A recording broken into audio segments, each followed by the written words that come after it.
mais uma vez, nós te rogamos que tu venhas sobrenaturalmente falar nessa noite. Apesar de nós, Senhor, que somos tão faltos, que somos tão ignorantes e que estamos constantemente desagradando ao Senhor com os nossos pecados. Pedimos que, apesar disso, o Senhor possa nessa noite falar conosco, possa nos alcançar através da sua palavra, pois a tua palavra é a verdade e ela nos basta. Em nome de Jesus. Amém. Meus irmãos, nessa noite nós vamos refletir um pouco acerca do profeta Jonas. E o título que eu coloquei eu diria, da minha parte mesmo, um título um tanto ousado, e eu hesitei por um tempo em atribuir a Jonas o título de rebelde. Isso porque soa um tanto contraditório, até mesmo para mim, o feitor desse título, né? A ideia de um profeta rebelde. Profetas, naturalmente, são homens enviados de Deus com mensagens especiais para um povo rebelde. Profetas de Deus, na Bíblia, geralmente não são rebeldes. Eles são homens que Deus levanta, usados por Deus para comunicar uma verdade de Deus. Mas ainda assim eu relutei e no final eu acabei concordando comigo mesmo em atribuir a Jonas esse título de Jonas, um profeta rebelde. Um outro título que poderia ser aplicado, Jonas, um profeta fujão. Jonas, um profeta desobediente. Talvez o termo desobediente fosse mais amplo aqui. Mas é sobre Jonas que eu gostaria de retratar e de falar e de refletir com os irmãos nessa noite. Eu creio que o livro de Jonas tem muito a nos ensinar. Leremos o capítulo 1 e veremos que o livro ele está recheado de sérias proposições acerca de Deus e acerca da revelação de Deus para nós. E o meu desejo sincero é que nessa noite Deus possa vir ao nosso encontro e falar maravilhosamente até nós através da sua palavra. Portanto, eu gostaria de convidar a todos que abrissem as suas Bíblias, o texto estará projetado aqui, Jonas capítulo 1. Nós faremos uma leitura um tanto longa, mas vocês verão que o texto de Jonas é um texto muito fácil de se ler. Jonas é uma narrativa simples, um texto direto, curto e sem muitos problemas textuais. Vamos ler, e Jonas é um daqueles livros que você lê em uma sentada só, né? São apenas 4 pequenos capítulos, 4 breves capítulos, e nós logo entendemos o livro porque lemos muito facilmente o seu início, e o meio e o fim. Entendemos o seu propósito, para que Deus quis que esse livro estivesse aqui. Jonas é um dos 12 profetas menores, um profeta um tanto diferente dos demais profetas, um profeta rebelde, um profeta desobediente. Mas acontece com Jonas um fenômeno que não acontece ou não aconteceu com os demais profetas, porque todos os profetas, incluindo os profetas maiores, Isaías, Jeremias, Ezequiel e os profetas menores, todos eles, quando traziam mensagens da parte de Deus acerca do futuro das nações, eles pregavam a partir do próprio território de Israel. Eles denunciavam o pecado a partir do próprio Israel. Com Jonas é diferente, Deus fez diferente com Jonas. Deus tira Jonas de Israel e leva Jonas para a grande cidade de Nínive, e lá Deus quer comunicar a sua mensagem. Por isso, Jonas é um livro um tanto diferente e tem as suas peculiaridades em relação aos demais profetas do Antigo Testamento. Jonas é um profeta, o único profeta que vai até uma cidade, até uma nação que não seja uma nação de origem hebreia, ou um povo, ou uma cidade que não seja que esteja enquadrada no território de Israel e comunica a essa cidade uma mensagem. Jonas, podemos dizer que é um profeta evangelístico, um profeta que está comunicando uma mensagem redentiva.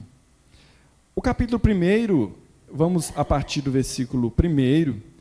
Eu inicio a leitura lendo o primeiro e gostaria que vocês lessem o segundo, de modo que eu estarei lendo os versículos ímpares e vocês lerão os pares. Assim diz a palavra do nosso Deus. Jonas capítulo 1, versículo 1. Veio a palavra do Senhor a Jonas, filho de Amitai, dizendo: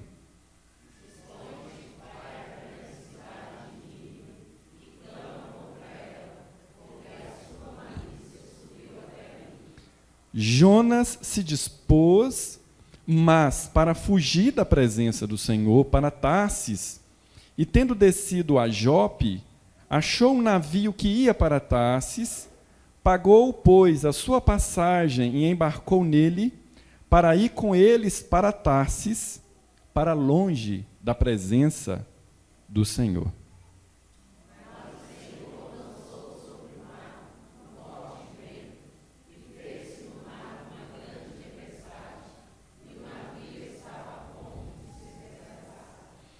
Então os marinheiros, cheios de medo, clamavam cada um ao seu Deus e lançavam ao mar a carga que estava no navio para o aliviarem do peso dela.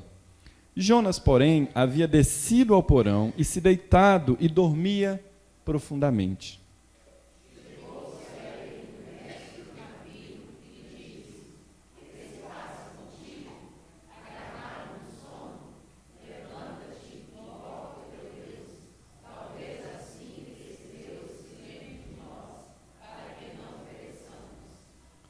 E diziam uns aos outros: vinde e lancemos sortes para que saibamos por causa de quem nos sobreveio este mal. E lançaram sortes, e a sorte caiu sobre Jonas.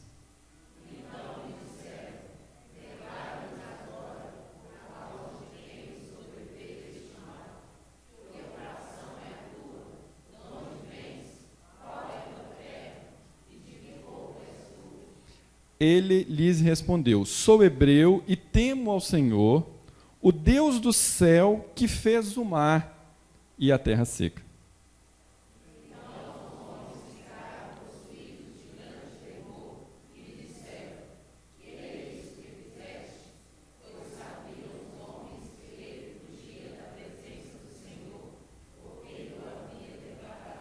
Disseram-lhe: que te faremos para que o mar se nos acalme? Porque o mar se ia tornando cada vez mais tempestuoso.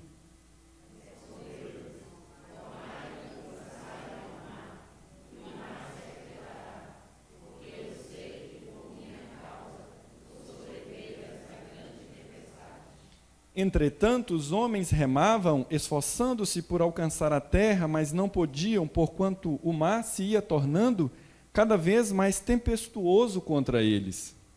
Então clamaram ao Senhor e disseram: Senhor, rogamos-te que não pereçamos por causa da vida deste homem, e não faça cair sobre nós este sangue, quanto a nós inocentes, porque tu, Senhor, fizeste como te aprove. E levantaram a Jonas e o lançaram ao mar. E cessou o mar da sua fúria.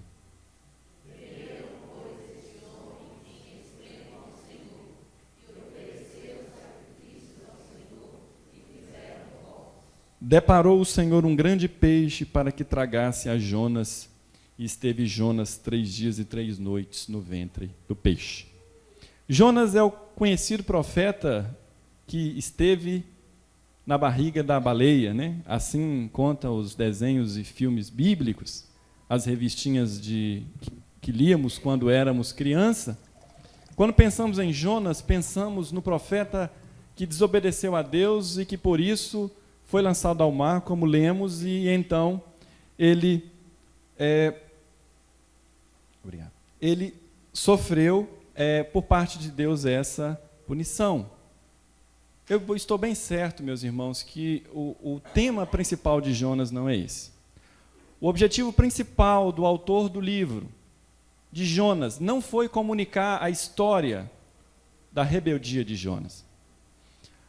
Em todo tempo, quando lemos o livro, e eu fiz isso algumas vezes durante o tempo em que eu refletia para essa noite, eu percebi que o tema dominante de Jonas, embora nós vamos enfatizar bastante aqui a pessoa de Jonas e a rebeldia de Jonas, o tema dominante de Jonas é o próprio Deus.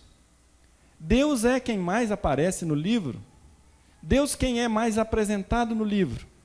E é muito lindo a forma como o autor bíblico ele apresenta a história de Deus, o mundo de Deus e a atuação de Deus neste livro. Eu não poderia deixar nessa noite de passar e deixar isso claro.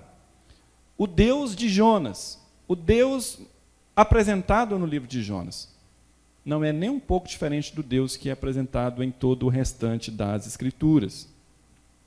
Antes disso, é importante que nós tenhamos em mente de quem nós estamos falando.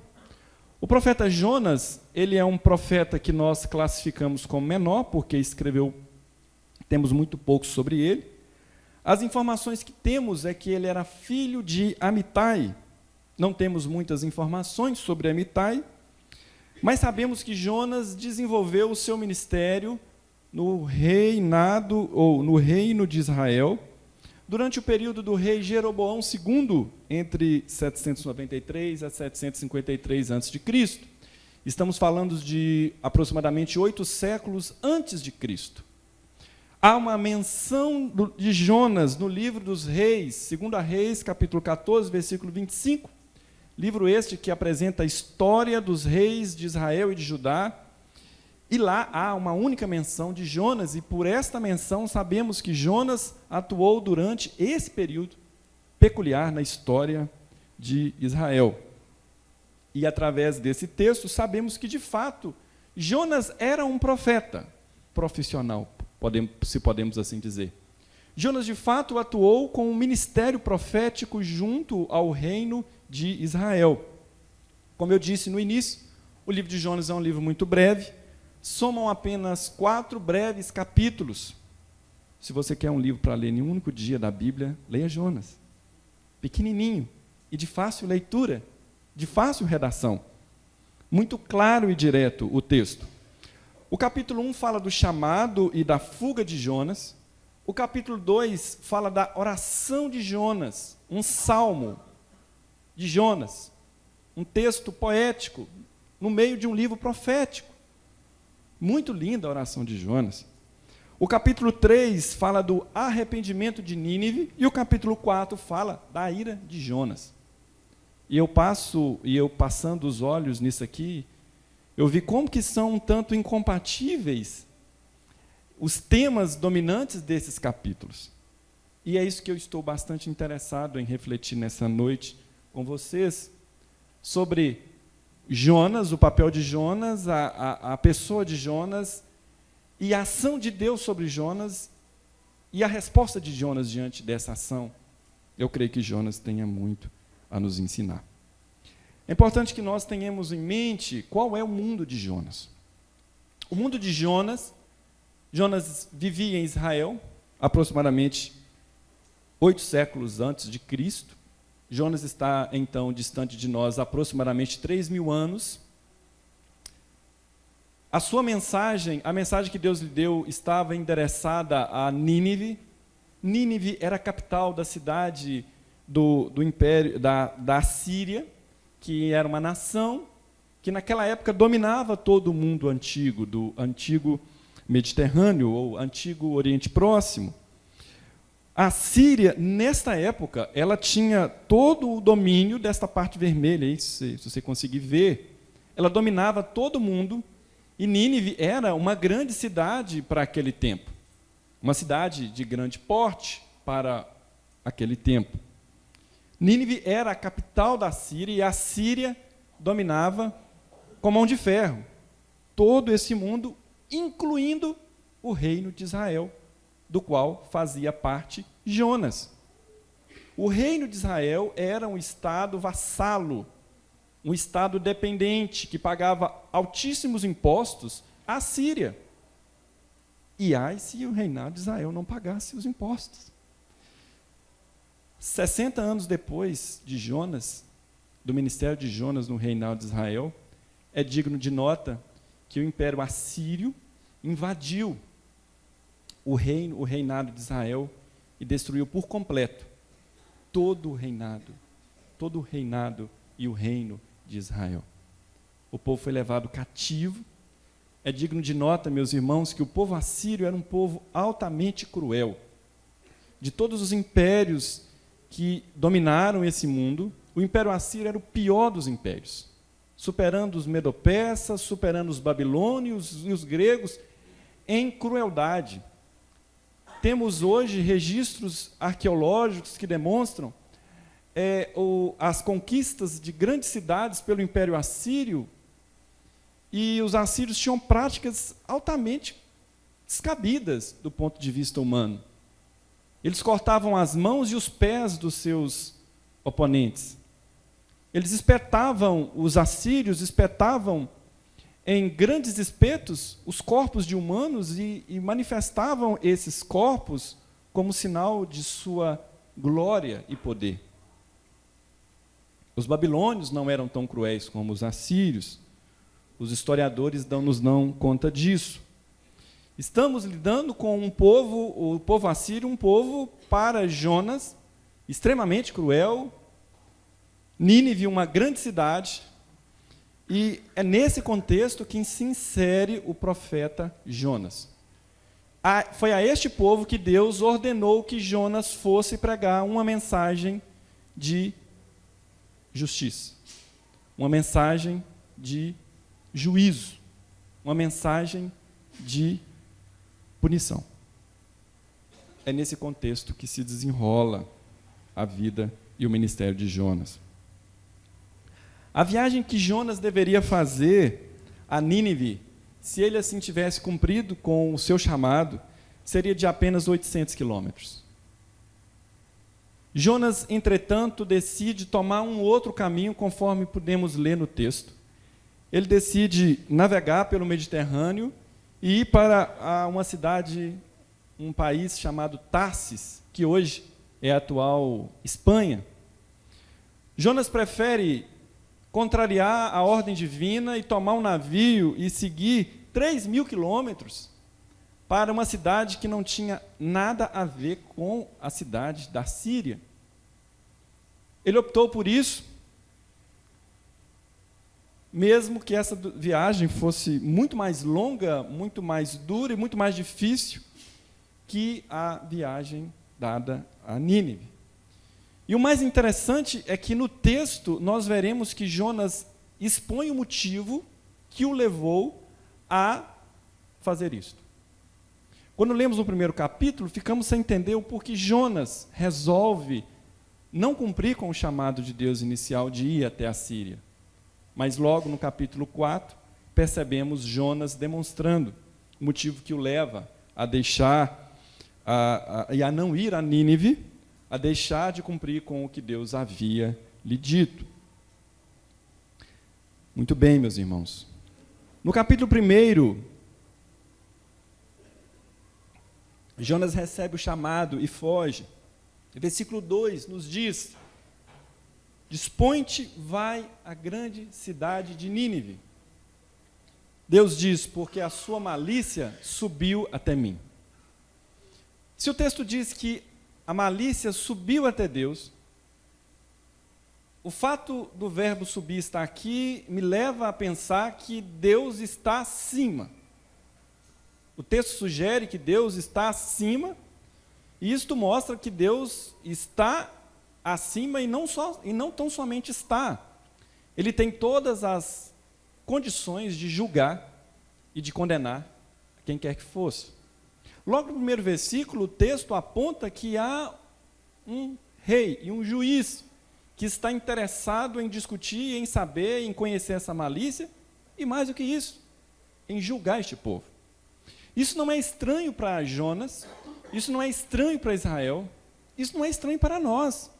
O Antigo Testamento, e até mesmo o Novo, está repleto de vários e vários casos em que o Deus de Israel tratou com povos e nações, em que Deus viu que o povo estava se perdendo, na sua malícia, no seu pecado, e ele então resolve intervir.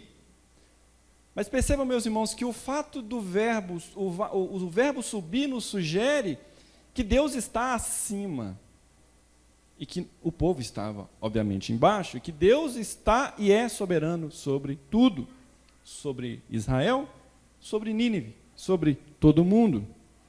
Entretanto, o verso 3 nos diz que Jonas resolve fugir da presença do Senhor.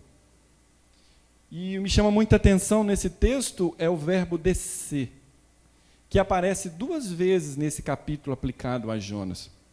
No versículo 3, tendo descido a Jope. No versículo 5, havendo Jonas descido no porão do navio, dormia profundamente. Não creio que o autor bíblico tenha colocado esse verbo de forma desconexa e de forma despropositada aqui. A atitude de Jonas de descer é uma atitude prática e corporal de se esconder de fato e de fugir de fato de um Deus que está acima. A ênfase em torno do descer demonstra que Jonas estava de fato em se esconder de Deus, interessado em se esconder de Deus, e queria. É a primeira coisa que a gente faz, né? Quem não quer ser visto na igreja, senta logo atrás, assim, bem no fundo, né? Bem no cantinho, assim. Quem não quer ser apresentado, né? Tem igrejas que apresentam as pessoas, vamos ver os visitantes, né? Às vezes a gente recebe uma pessoa na igreja, ou eu convido alguém para vir na igreja, ele diz, a sua igreja apresenta a gente, assim, porque eu não gosto de ser apresentado. Não, tudo bem, não apresenta não, fica à vontade, para ficar tranquilo. Mas é muito comum as pessoas procurarem descer, ou correr, ou se esconder, quando querem de fato se esconder. Para cima Jonas não podia subir, porque acima estava Deus. E Jonas precisava de fato se esconder. E o verbo descer nos demonstra isso de forma muito clara. Mas logo no primeiro capítulo, sem muito rodeios, o autor bíblico nos mostra que Deus não se agradou disso e que o próprio Deus lançou sobre o mar um forte vento. Uma forte tempestade caiu sobre aquele navio, sobre aquele mar, onde estava o navio que levava Jonas e aqueles homens. Foi uma tempestade muito grande. E quando eu li esse texto, eu me lembrei, não poder deixar de me lembrar, da tempestade que açoita o barco dos discípulos nos evangelhos. E se aqui nós temos um Jonas com sono profundo, lá nós tínhamos Cristo com sono profundo. A diferença é que Cristo dormia o sono da justiça e da tranquilidade, e que Jonas dormia o sono da negligência. O fato de Jonas dormir nos mostra, e num sono profundo, nos mostra que, de fato, Jonas não estava interessado em cumprir o seu chamado, e ele estava totalmente convicto e tranquilo quanto à sua decisão última de não obedecer a Deus. Como pode Deus falar com alguém? Como pode Deus incomodar alguém e esse alguém dormir tranquilamente, como um bebê? Dormir como despreocupadamente. Era o Jonas. Dormindo aqui o sono da negligência. Mas Deus, o próprio Deus, traz juízo sobre Jonas. O versículo 4 nos diz que o Senhor mesmo, Ele mesmo, lançou sobre o mar um forte vento. O versículo 12, o próprio Jonas diz, tomai-me e lançai-me no mar, o mar se aquietará, porque sei que é por minha causa que vos sobreveio esta grande tempestade. Sou eu a causa dessa tempestade. Deus está fazendo isso porque Deus está me procurando. Eu estou desobedecendo. Entretanto, aqueles homens se relutaram em lançar Jonas do mar, porque se preocuparam em gerar uma injustiça. Esforçaram-se por voltar à terra, mas não adiantava. A tempestade se tornava cada vez mais forte. E não teve jeito. Eles tiveram que lançar Jonas ali. Antes disso, eles oraram ao Senhor. Eles clamaram ao Deus de Jonas. E esses homens apresentam aqui uma piedade tal que me deixa impressionado.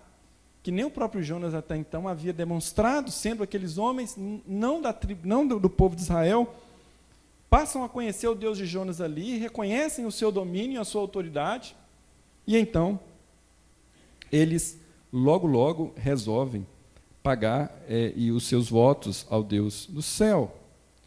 O mais irônico de tudo isso, meus irmãos, é que quando aqueles homens perguntam para Jonas, quem é Jonas?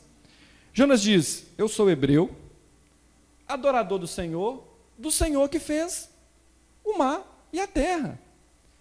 A pergunta que eu faria para Jonas é, como você, Jonas, pode fugir, se refugiar no mar de um Deus que fez o mar? Como que eu poderia fugir de um Deus, ou tentar fugir desse Deus que criou o mar e criou a terra? Um tanto irônico a proposta de Jonas. Por que se esconder no mar se Deus, o próprio Deus, o Deus dele foi o Deus que fez o mar? Aqueles homens logo entenderam a mensagem e logo eles lançaram Jonas ao mar. E o texto é claro ao dizer que o mar se aquietou na hora, naquele momento.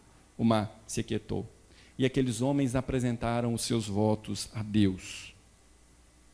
O texto nos diz, o versículo 17, último texto que lemos, nos diz que o Senhor preparou um grande peixe para que tragasse a Jonas. E Jonas esteve 3 dias e 3 noites no ventre desse peixe. A história de Jonas poderia ter acabado aqui. Jonas poderia ter morrido lá. O Senhor nem precisaria ter preparado um peixe. Se Jonas não prepara o grande peixe, ele morreria afogado ou seria comido por qualquer outro animal marinho. Mas o texto nos diz que Deus prepara um grande peixe. Jonas poderia morrer dentro do peixe. Ele estava em completa desobediência de Deus. Deus podia, como soberano e Deus que é, tirar a vida de Jonas ali mesmo. A história de Jonas poderia ter se encerrado ali mesmo, e nós, talvez, nem termos acesso a ela como estamos tendo hoje. Mas não foi isso que aconteceu. Porque o capítulo 2 nos traz uma oração de Jonas, feita no ventre da baleia, onde ele clama ao Senhor. Ele pede ao Senhor, clama ao Senhor por salvação. Foi um tempo, sem dúvida, de muita intensidade. A gente consegue perceber nas palavras de Jonas aqui a sua angústia. Ele chega a dizer, do ventre do inferno, do ventre do abismo, o Senhor me ouviu. O capítulo 2 todo nos mostra a oração de Jonas, uma oração muito linda.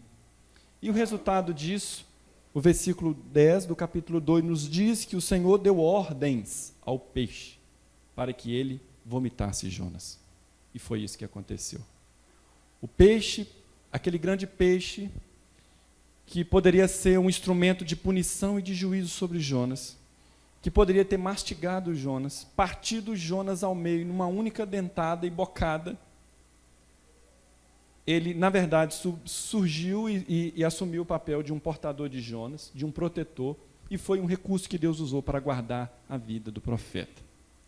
Jonas é lançado ao mar, e no capítulo 3, mais uma vez, Deus vem até Jonas e diz, Jonas, vai e pregue contra a cidade de Nínive. Jonas não havia nenhum motivo mais para fugir. Ele sabia que não poderia fugir do Deus que fez os céus e a terra. Não faria muito sentido. Meus irmãos, então, nesse ponto, eu passo a pensar quem é o Deus revelado no livro de Jonas. Que Deus é esse? E eu penso que até aqui nós já conseguiremos extrair alguns conceitos desse Deus. Veja o versículo 6, que o Deus revelado em Jonas, pronunciado pela boca dos próprios marinheiros, nós temos essa descrição, levanta-te, invoca-te o teu Deus, disseram os marinheiros. Talvez assim esse Deus se lembre de nós. O talvez aqui me chamou muito a atenção.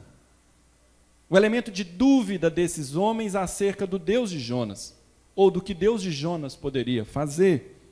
E essa ideia de dúvida é recorrente, como veremos. O rei de Nínive, quando recebeu a mensagem de Jonas, e a mensagem de Jonas foi curta. Jonas tão somente chegou diante de Nínive e disse: daqui a 40 dias a cidade de Nínive será destruída. Ele não disse mais nada, não que a Bíblia tenha registrado. O texto diz que quando o rei da grande cidade de Nínive ouviu isso, o versículo 9 nos diz: quem sabe se voltará a Deus e se arrependerá, e se apartará do furor da sua ira. Não foi isso que Jonas havia dito. Jonas já havia pronunciado a sentença de destruição da cidade. Mas aquele homem, de alguma forma, ele entende e ele percebe que, de alguma forma, Deus poderia intervir. Deus poderia livrar. E o mais interessante é que esse ensino é um ensino que ecoa em Nínive, mas que é de Israel. O Deus de Israel, revelado até aqui, é justamente esse Deus. Em Êxodo capítulo 32, versículo 30, vemos o mesmo elemento de dúvida apresentado. No dia seguinte, Moisés disse ao povo: vocês cometeram um grande pecado, mas agora subirei ao Senhor e talvez possa oferecer propiciação pelo pecado de vocês. Esse texto ele está naquele contexto onde o povo de Israel peca contra Deus, fazendo um bezerro de ouro. Moisés desce do monte, vê que o povo havia pecado, e vê que o povo havia de fato ferido a lei de Deus, totalmente, completamente. E Moisés chega diante do povo e diz: eu subirei e vou tentar fazer alguma coisa por vocês. Eu vou subir, vou clamar a Deus, vou oferecer propiciação, talvez. Quando os marinheiros dizem: talvez Deus acalme esse mar. Quando o rei de Nínive diz: talvez Deus não traga juízo sobre nós, esses homens estão tão somente repetindo o ensino do próprio Israel de que Deus não poderia ou não trazer juízo sobre nós. Meus irmãos, esse texto ele está presente em todo o Antigo Testamento. A ideia de dúvida por parte dos adoradores ou dos homens que são alvejados com a palavra de Deus. Em Joel capítulo 2, versículo 13 e 14, nós temos esse mesmo texto, com esse mesmo tema. Rasguem o coração e não as vestes, voltem-se para o Senhor, para o seu Deus, pois Ele é misericordioso e compassivo, muito paciente e cheio de amor. Arrepende-se e não envie desgraça, talvez. De novo. Talvez Ele volte atrás. Quem sabe? Duas expressões que demonstram dúvida por parte de quem está recebendo uma mensagem da parte de Deus. Talvez Deus seja misericordioso. Porque esse Deus apresentado até aqui era um Deus que se irava e que agia com justiça, que punia pecados, que matava pessoas, que gerava tempestade, mas ao mesmo tempo era um Deus compassivo, misericordioso, cuja ira poderia ser aplacada. E é em cima desses elementos de dúvida que o rei de Nínive e aqueles homens se apoiam, podemos assim dizer. E o mais interessante é que o próprio profeta Jonas, ele confessa isso. E está aqui a causa da fuga de Jonas. Se você está se perguntando até agora por que Jonas resolve fugir de Nínive, a resposta está nesse texto. Capítulo 4, versículo 2 de Jonas assim diz: ah, Senhor, depois que Deus resolveu não destruir mais a cidade de Nínive, não foi isso que eu disse, estando ainda na minha terra? Por isso me adiantei, fugindo para Tarsis, pois sabia que és Deus clemente, és misericordioso, és Deus tardio em irar-se, grande em benignidade e que te arrependes do mal. O motivo que leva Jonas a fugir da sua mensagem a Nínive está expresso aqui. Jonas sabia que Deus era bondoso e que Deus poderia perdoar Nínive, mas ele não queria isto.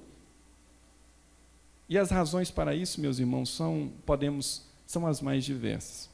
O texto não nos diz porque Jonas, os motivos, além desse aqui, que leva Jonas a não ir a Nínive. Talvez Jonas não quisesse o perdão de Nínive. Isso é muito claro. Jonas não queria justiça sobre Nínive. A Síria é um povo extremamente cruel. Deus tinha agora a faca e o queijo na mão para agir com justiça e destruir esse povo para sempre. O que Jonas queria era isso. Jonas não queria porque Deus queria que Deus derramasse a sua ira e destruísse todo mundo. Afinal, o seu povo, o povo de Israel, era um povo que vivia sendo o tempo todo dominado, maltratado, cobrado, taxado de impostos elevados. E não só com o povo de Israel, com com todas as nações daquele contexto. E aqui Jonas confessa e diz: Senhor, é por isso que eu fugi. Eu fugi porque eu sabia que o Senhor não ia matar esse povo. Eu sabia que o Senhor não ia destruir a cidade.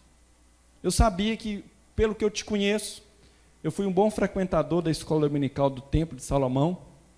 Eu vi lá o que o Senhor fez lá no Monte Horebe. Eu vi lá o que o Senhor fez em toda a história de Israel. Quando o Senhor quis matar, quando o Senhor pôde matar, quando o Senhor pôde destruir, não fez. E eis aqui a minha crise. Meus irmãos, o problema de Jonas é um problema com Deus no final. O problema de Jonas é um problema com o próprio, uma crise.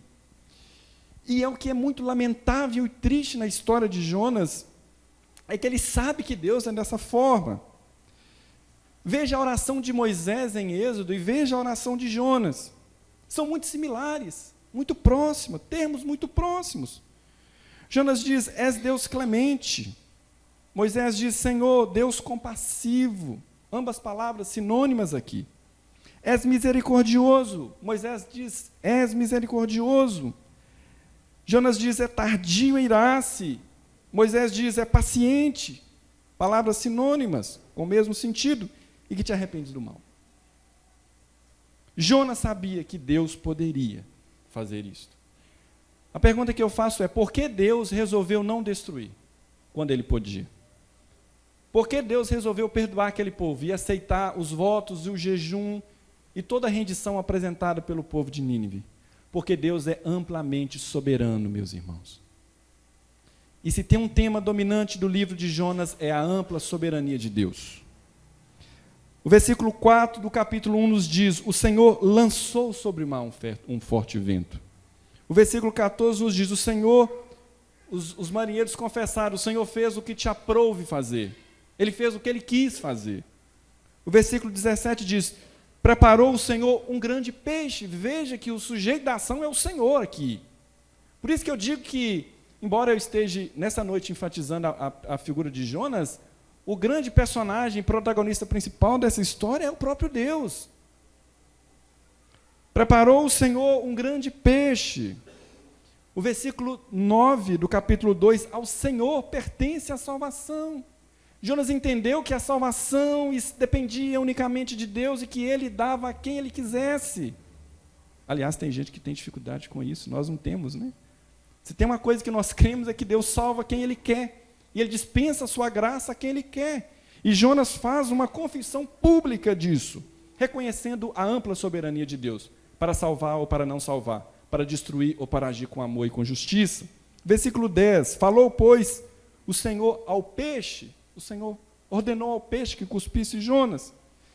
No versículo 9, quem sabe se voltará a Deus, capítulo 3, capítulo 4 e 3, peço-te, Senhor, ó Senhor, tira-me a minha vida. Jonas, depois que viu que a cidade não foi destruída, Jonas foi pego por uma ira profunda. Jonas, que deveria ficar alegre, bater palma, poxa, o povo se converteu, que maravilha, todo mundo agora para o templo de Jerusalém, servir a Deus. Jonas fica descontente e fica irado. E Jonas pede: Deus, tira minha vida, melhor para mim é morrer. E Deus não faz isso. Deus não faz isso porque Deus tira a vida de quem a hora que Ele quiser. O texto não diz, mas Jonas, Deus poderia muito bem ter respondido: Jonas, você não tem que dar ordem, você não tem que falar o que eu tenho que fazer, quem faz sou eu, no meu tempo. Por que você está nervoso? Essa pergunta Deus faz. No final, Jonas assenta em um determinado local e vê a cidade. Jonas olha para a cidade, espera alguma coisa ali. Deus faz nascer uma planta sobre Jonas, diz o texto. Um ato de Deus. No versículo 7, essa mesma planta que Deus fez nascer, no outro dia Deus manda uma lagarta para roer essa planta. Essa planta foi usada para proteger Jonas do sol e do vento escaldante daquela região. E a parte mais triste disso tudo, meus irmãos, é que a única vez que Jonas se alegra é aqui.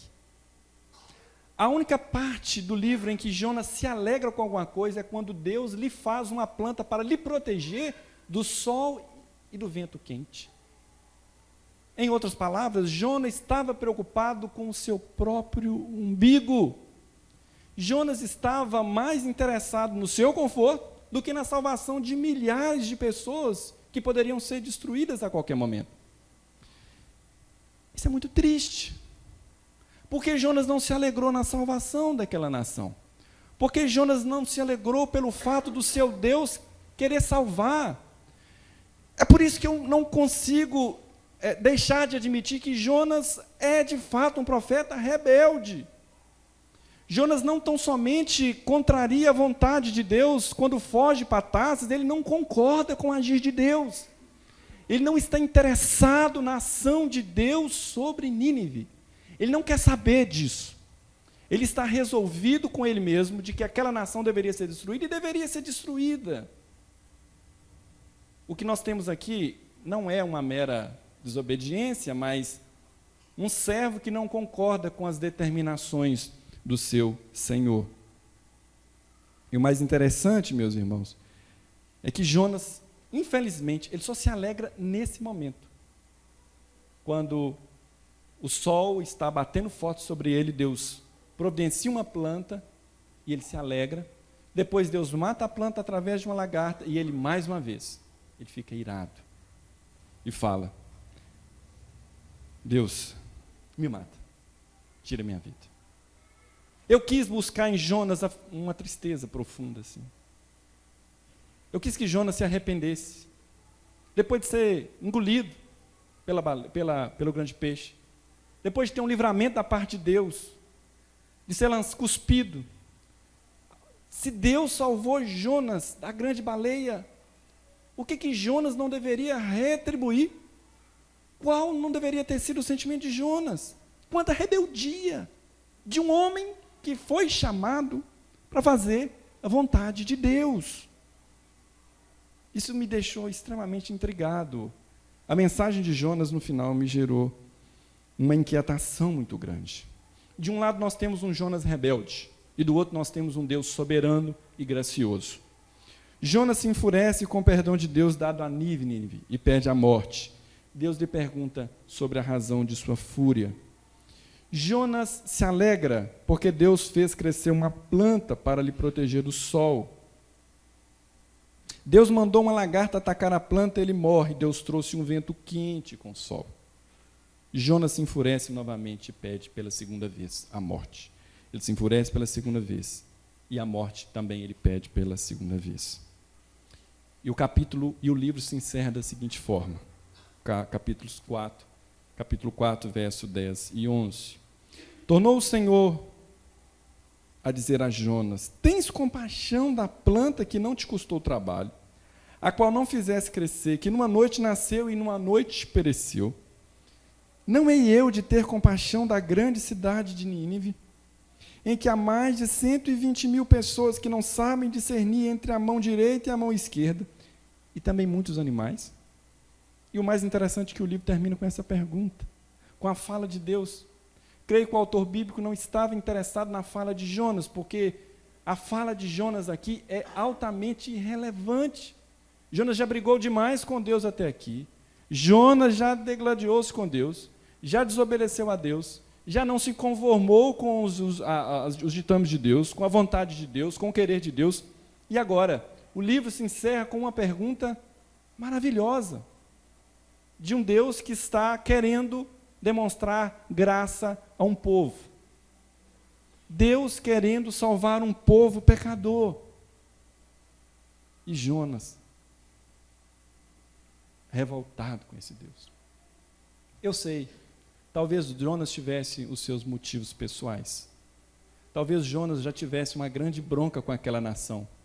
Eu sei que ele tinha. Jonas tinha os seus motivos para não querer e gostar da Síria, de Nínive. Jonas queria, eu sei, Jonas queria destruição, talvez porque sofria muito, certamente. Mas, meus irmãos, nós, uma vez rendidos a Cristo e servindo a Ele, nós já não teremos mais esta opção. O nosso coração terá que estar alinhado ao coração de Deus. E a nossa vontade já não é mais nossa, é de Deus. Infelizmente, o que temos visto, da mesma forma, tanto na Bíblia quanto hoje, são de pessoas resistindo à voz de Deus o tempo todo. Recentemente, recebi um jovem na minha casa, me procurou e a gente foi conversar. Ele frequenta a igreja aqui. Aí ele me disse: Jardel, eu tive uma experiência com Deus. Que ótimo. Eu senti algo diferente.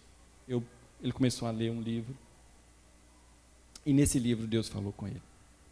Ele leu 4 vezes o mesmo capítulo. E percebeu que Deus estava falando com ele.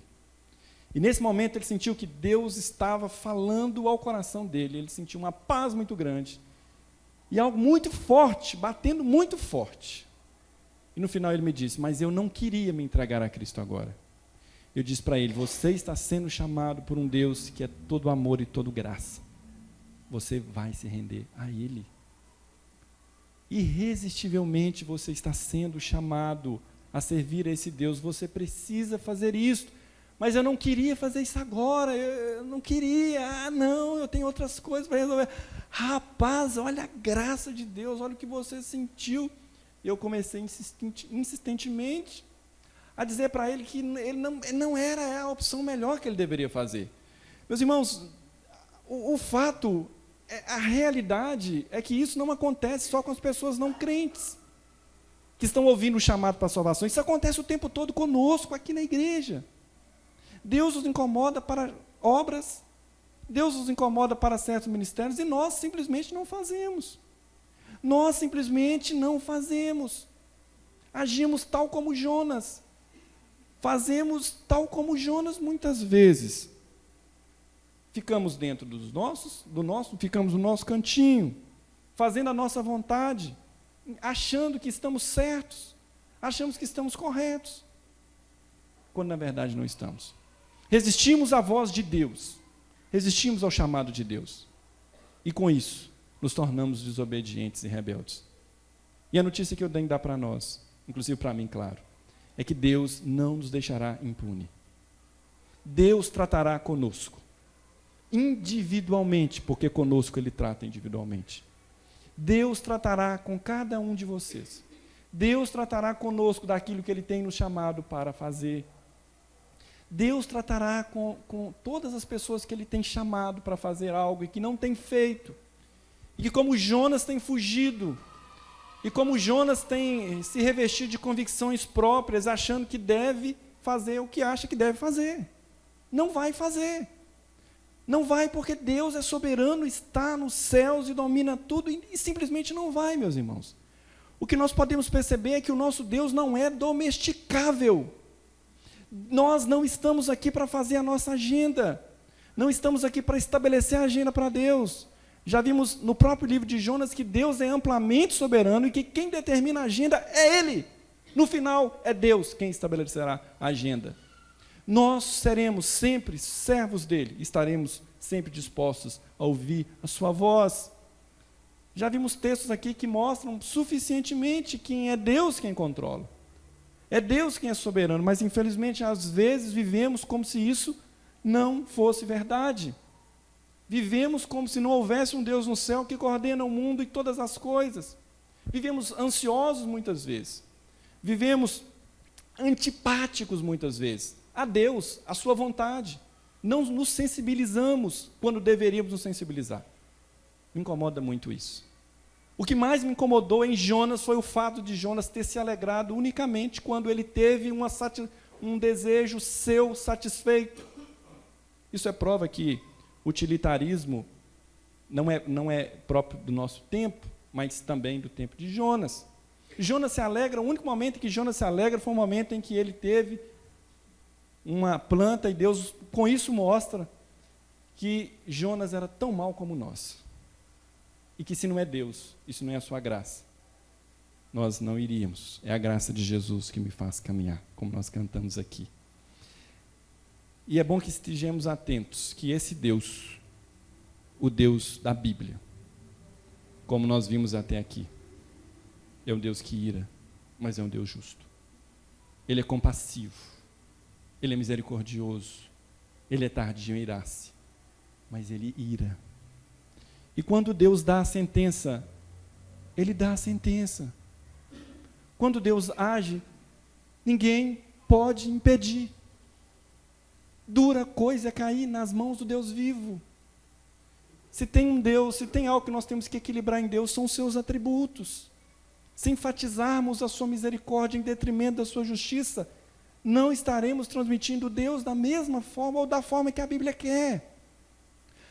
Os elementos de dúvidas apresentados até aqui é porque aqueles homens estavam certos que esse Deus, Ele está acima. É por isso que nós oramos e pedimos misericórdia. Estava falando no meu grupo de crescimento na quinta-feira passada, o sentido da palavra misericórdia. Eu vi essa definição de um irmão e eu achei muito interessante. Misericórdia não é a mesma coisa que graça. Graça, sabemos que é o favor imerecido de Deus dado aos homens. Graça é aquilo que Deus nos dá sem que nós mereçamos. Misericórdia é aquilo que Deus não dá e que nós merecemos receber. Misericórdia é toda a justiça dele que ele poderia despejar em nós, mas ele não faz, pela sua misericórdia e porque ele é um Deus compassivo. Devemos estar extremamente cientes disso. O povo de Deus caminha com temor de Deus, sabendo que se por um lado ele é misericordioso, por outro ele é justo. E o que Jonas queria era que Deus manifestasse a sua justiça com ira sobre Nínive, mas Deus não fez isso, porque Deus não deve satisfações a absolutamente ninguém, porque Ele está e reina soberano sobre os céus e a terra. As decisões dele sempre serão as melhores decisões, a vontade dele sempre será a melhor vontade, o plano dele sempre será o melhor plano, ainda que isso muitas vezes não se encaixe na nossa agenda, mas não deve se encaixar. Seria muito estranho um Deus que vivesse em nossa função, em função nossa, que nós, de certo modo, o domesticássemos, né? Como alguns autores colocam muito bem. Meus irmãos, isso é absolutamente falso. Estejamos certos de que o que Deus quer conosco é que estejamos atentos a ouvir a sua voz. Jonas é o exemplo de um homem de Deus, de um profeta de Deus, que mesmo tendo recebido uma mensagem de Deus, desobedece a Deus. Jonas é um exemplo de desobediência. Um homem de Deus que se rebela contra Deus. Um homem de Deus que desobedece a Deus. É justamente o que nós não devemos ser. É justamente o que nós não devemos cumprir. E se tem uma coisa que nós sabemos é entender e ouvir a voz de Deus. Porque Deus a torna conhecida. E eu confesso que eu já vi muito isso acontecer. Eu já vi Deus tratar no nosso tempo individualmente com pessoas não cristãs. E as pessoas disserem, é Deus que está tratando comigo. É a justiça de Deus que está sobre mim. É Deus quem está me cobrando isto. Deus irá nos cobrar. Deus irá nos cobrar. Ele vai nos cobrar. Ele há de nos cobrar, porque Ele é justo. E nós somos seres altamente responsáveis pelos nossos atos. Que Deus tenha misericórdia de nós. Que Deus nos guarde. Que Deus tenha misericórdia. Que Deus derrame a sua graça cada vez mais. Que Deus nos envolva cada vez mais. E que nós estejamos cientes daquilo que Ele quer de nós, meus irmãos. Que nós estejamos cientes. Estejamos certos. Ele vai cobrar. Há uma falsa impressão de que o Deus do Antigo Testamento é diferente do Deus do Novo Testamento. Eu digo falsa impressão porque o Novo Testamento, logo no seu início, a igreja de Jerusalém, que inicia em Atos, ela se inicia num formato um tanto diferente do formato da igreja do Antigo Testamento. Mas logo, a gente vê Deus fazendo justiça no meio da sua igreja. Um casal chamado Ananias e Safira. A prática daquela época, na igreja nascente em Jerusalém, era de que todas as pessoas que se admitiam como crentes traziam e doavam seus bens à igreja para que tudo fosse comum a todas elas. Ananias e Safira, o texto nos informa que eles venderam um terreno e reteram parte do dinheiro e chegaram diante da igreja e ofereceu, dizendo ser esse dinheiro o dinheiro real da venda, quando na verdade não era. Eles não só omitiram, mas mentiram também. O texto é claro ao nos dizer que quando eles chegaram, eles caíram duros e mortos no chão. E o texto nos diz que eles não mentiram a homens, eles mentiram a Deus. Isso está no Novo Testamento. Por isso, tiremos da nossa cabeça essa ideia de que o Deus do Novo Testamento é um Deus bonzinho, diferente do Deus mau do Antigo Testamento. O Deus do Antigo Testamento é altamente equilibrado com o Deus do Novo e é o mesmo Deus. Jesus falou de justiça, Jesus falou de condenação, Jesus falou de juízo. E isso deve injetar em nós um certo temor de querer fazer mais para Deus e melhor, de querer ser mais santos, mais crentes e, sobretudo, mais obedientes a Deus e a sua vontade. A Deus e a sua vontade. A Deus e a sua vontade sempre. Isso nem sempre é muito fácil de fazer. Isso é muito difícil de fazer quando abrimos mãos dos nossos planos, quando abrimos mãos dos nossos sonhos e estamos aqui dispostos a ouvir Deus. Mas, meus irmãos, estejamos certos, o projeto de Deus para nós é esse.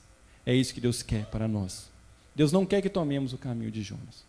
Deus não quer que tomemos e cumpramos um papel tão mal feito como Jonas cumpriu. E que encerremos a nossa vida como ele. Dura coisa é resistir contra Deus. Dura coisa é ouvir Deus, receber de Deus uma vocação, um chamado e não cumprir com esse chamado. Deus irá nos cobrar. Deus irá nos cobrar. Que Ele tenha misericórdia de nós.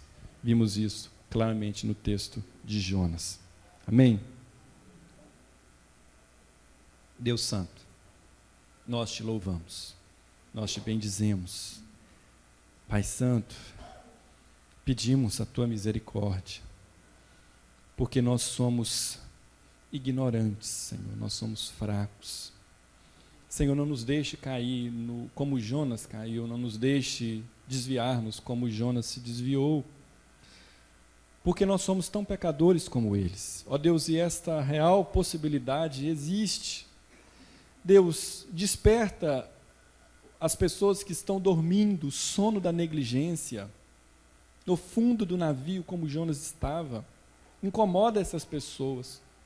Deus, e não permita que mais pessoas caiam nesse sono da negligência. Nos desperte o tempo todo e nos incomode, Senhor. Nos incomode, nos acorde, porque sempre o sono da negligência tentará vir sobre nós, mas nos guarda, nos proteja e nos incomode. Se necessário for, quantas vezes nos lance no fundo do mar e na barriga do grande peixe. Senhor, mas nos incomode, não nos deixe acomodados. Que nós estejamos atentos à tua voz, sabendo que o Senhor é o Deus da nossa vida. Que estejamos atentos a cumprir a tua vontade aqui, porque por isso nós fomos escolhidos. Em nome de Jesus. Amém. Meus irmãos, graças a Deus, vamos aos avisos.